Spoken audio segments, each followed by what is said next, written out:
How an Old Man Lost His Wen, Part 1. Japanese Folk Tale.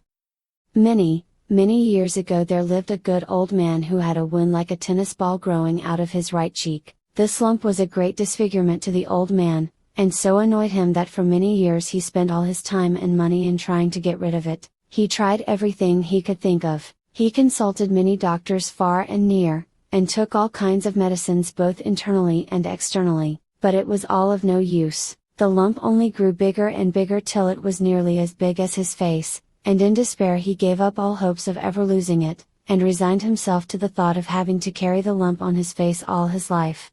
One day the firewood gave out in his kitchen, so, as his wife wanted some at once, the old man took his axe and set out for the woods up among the hills not very far from his home. It was a fine day in the early autumn, and the old man enjoyed the fresh air and was in no hurry to get home, so the whole afternoon passed quickly while he was chopping wood, and he had collected a goodly pile to take back to his wife. When the day began to draw to a close, he turned his face homewards. The old man had not gone far on his way down the mountain pass when the sky clouded and rain began to fall heavily. He looked about for some shelter, but there was not even a charcoal burner's hut near. At last he espied a large hole in the hollow trunk of a tree. The hole was near the ground, so he crept in easily, and sat down in hopes that he had only been overtaken by a mountain shower, and that the weather would soon clear.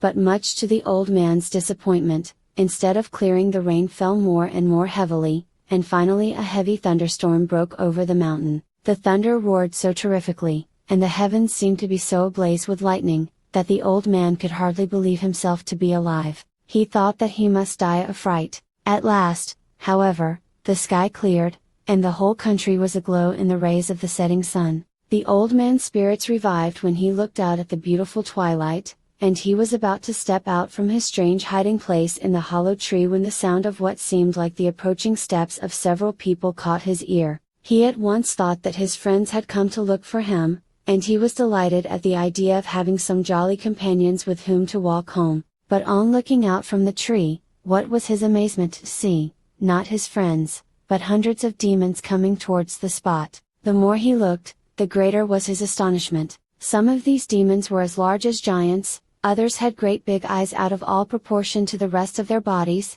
others again had absurdly long noses, and some had such big mouths that they seemed to open from ear to ear. All had horns growing on their foreheads. The old man was so surprised at what he saw that he lost his balance and fell out of the hollow tree. Fortunately for him the demons did not see him, as the tree was in the background, so he picked himself up and crept back into the tree.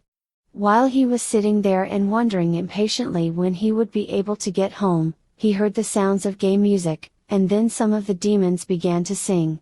"What are these creatures doing?" said the old man to himself. "I will look out, it sounds very amusing."